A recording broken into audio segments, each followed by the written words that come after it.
This video I posted recently got over 1 million views between Instagram and TikTok and got me over 5,000 new followers alone because of one single sneaky trick. This strategy can be applied to any short form content, and I guarantee you that it will give you a big boost in your views. Many times you don't even realize it, but all big creators use it. Despite being quite easy to do, there are a few steps that you need to follow to pull it off, and if you miss only one of them, you will risk to negatively impact your account. And that's why in this video I'm going to share with you what this trick is, why this technique is so powerful, how you can actually implement it in your content, and a few mistakes you should avoid if you want to double your Instagram Reels views fast. Let me ask you a question. What is the #1 metric that will let Instagram know that our video is a great video? It's the same metric that restaurants use. If a client comes back over and over again and keeps getting more things and spending more time inside, it means you're doing a good job. So if you can make people stay on your videos more often and longer, the algorithm will reward you because you're helping the platform keeping people on it. But while there are several ways to make this happen, I'm a big fan of the technique I'm about to explain in this video because of 3 main reasons. And I witnessed it with my eyes 3 days ago. I went to visit my parents and I was on the sofa watching TV with my mom. She likes watching stuff on Instagram to relax. Obviously, she follows me, and while scrolling, one of my videos popped up. She watched it like 3 times and then she turned towards me and she goes like, "This video is too long. When does it finish?" And I'm like, "You've actually watched it 3 times already." and she goes like, "What?" And then I showed her the endpoint, literally indicating with my finger. So what happened there? Well, because she watched it 3 times, it increased the average watch time, which is probably the most important metric you should consider. If on average your watch time is very low, it means that on average people are not liking your videos and they decide to swipe before it ends. This will kill the views growth on your videos. We will be able to benefit from the Instagram algorithm because we are helping the platform to keep the user on it for longer. But not only that, we're playing with something very powerful here. My mom kept watching the video again because she wanted to understand the exact moment the video begins and ends. She was curious. She wanted to see again how seamlessly the transition was. We are creating psychological effects on the viewers and holding their attention longer. Have you ever noticed that whenever you understood the payoff of a video in the first few seconds, you might scroll or click on another video already without even finishing it? Well, trust me, you're not gonna do that if you think that something else interesting is about to come.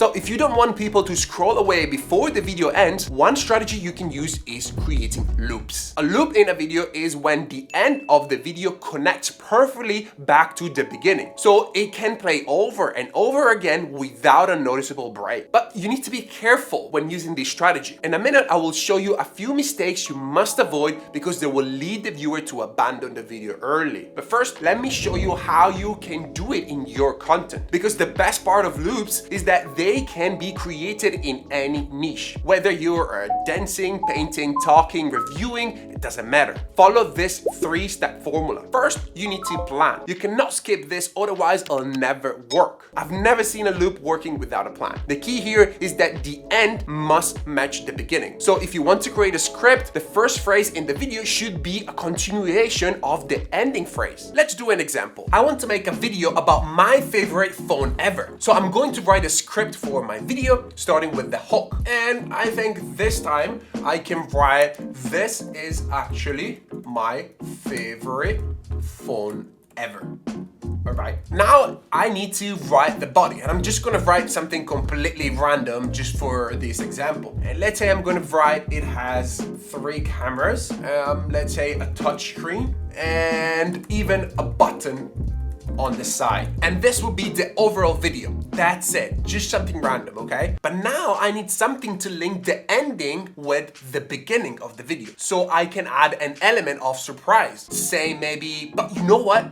Yeah, I think this is gonna work. So we're gonna write, "But you know what?" And then it loops. So it will start again. "This is actually my favorite phone ever. It has 3 cameras, a touchscreen, and even a button on the side. But you know what? This is actually my favorite phone ever." Now we got the script, so it's time to do the filming. And here's where the majority of people miss the mark. Usually when you record a piece of content, you start from the beginning, then you record the body, and then the end. But if you want to do a loop, you need to start from the end. So let's start recording from the end now. Cool, so I've set up my phone right here. Now I'm gonna hold this box, just very random. And then I'm gonna start from the end, then I'm gonna say the first frame and then the body. But you know what? This is actually my favorite phone ever. It has 3 cameras, a touchscreen, and even a button on the side. Cool, that's it. Now, if I want for the body, I can just record some B-rolls that I'll be able to put on top, which is not a problem. So I'm gonna do it right now. Good. Now, one last step, the editing. And here's where it gets tricky, so be careful. I'll show it to you in CapCut, which is a free app that you can download whether you have iOS or Android, but this principle works on any desktop app, Final Cut, Premiere, CapCut Desktop, or any other app. It's the same exact thing. So first we need to import the talking head. We're gonna start a new project, then we're gonna select the talking head, we're gonna add it to the timeline, there you go. And now we need to identify where we finished the last and first part combined, and then we're gonna split it in the middle where the body starts. There you go, just like here. Then if you want, you can also add overlays just in the body so that you can make the video a little bit more interesting, like you would do normally. You can add literally any sort of elements, effect, that doesn't change anything. But then it's time to work on the first part, which contains the beginning and the end of our video. And the first thing, we just need to trim the beginning or the end in case we want to. But I think we're just gonna have to trim the beginning until I start talking. There you go. Just from here, so we're gonna split, select the beginning and delete it. And now we have the trimmed part, that's it. The next thing is I wanna add some keyframes to add a slow zoom in effect. So we're gonna be at the beginning right here. We're gonna tap on the keyframe and then we're gonna go at the end and we're gonna increase the dimension. So this will create a slow zoom in effect, just like that. And by the way, in case you're not familiar with CapCut, I have a complete course on CapCut video editing. I'm gonna leave the link down below in the description in case you wanna check it out. Now we have to split exactly between the ending and the beginning phrase. So let's find that spot. There you go, until I say you know what. That's it. Here.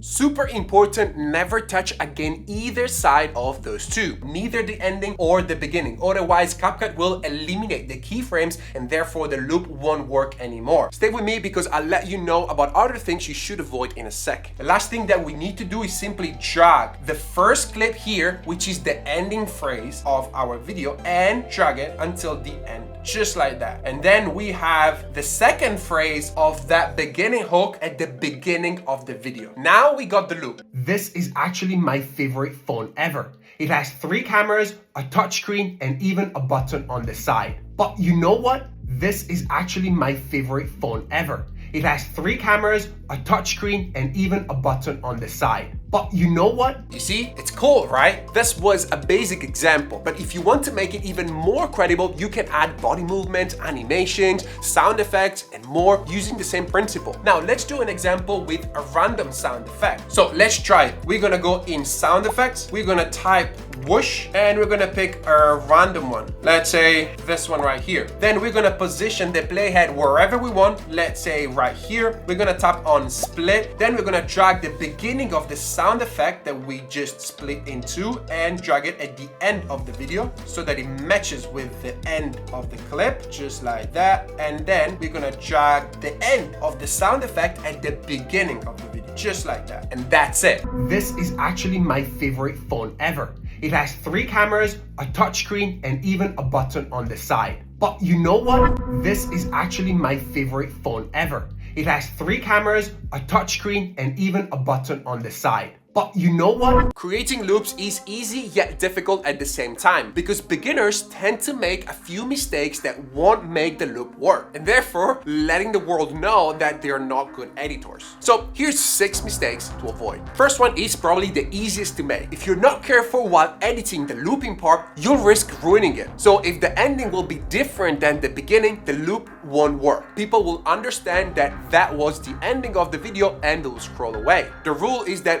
once you've split the clip in the middle, you should not touch either side anymore. Ensure your loop is seamless. Any visible cuts or jumps can break the illusion. The next mistake involves the lighting. If you don't keep the lighting consistent throughout the video, viewers will notice the changes. This inconsistency can make your loop obvious and less effective. When the lighting changes, it breaks the seamless flow and viewers will realize where the loop ends and begins. And they're gonna scroll away. As simple as that. Make sure your lighting remains consistent. Any changes can disrupt the illusion of the loop. Another critical mistake is related to the background. If the background changes even slightly, viewers will notice the inconsistency. This can be anything from moving objects to shifts in the settings and so on and so forth. A consistent background is essential to maintain the seamless nature of the loop. If viewers spot the changes, they recognize that it's the end of the video and again lose interest and scroll away. So try to keep your background consistent to avoid noticeable changes that can disrupt the loop. The next issue is something that will complicate your life for nothing. When you try to make the loop too complex, it can end up being distracting and hard to follow. Simplicity is key for loops. Overly complex loops can confuse viewers, making them lose interest quickly. If viewers cannot easily follow the loop, they won't stick around to watch it multiple times. So keep your loops simple. Now let's talk about something that is going to be super difficult to match. And to be honest, I'm also guilty of this. If your music or sound effects don't loop perfectly with the visual loop, it can be clashing for viewers. Music and sound play a crucial role in maintaining the flow of the video. When the audio doesn't match up seamlessly, the viewing experience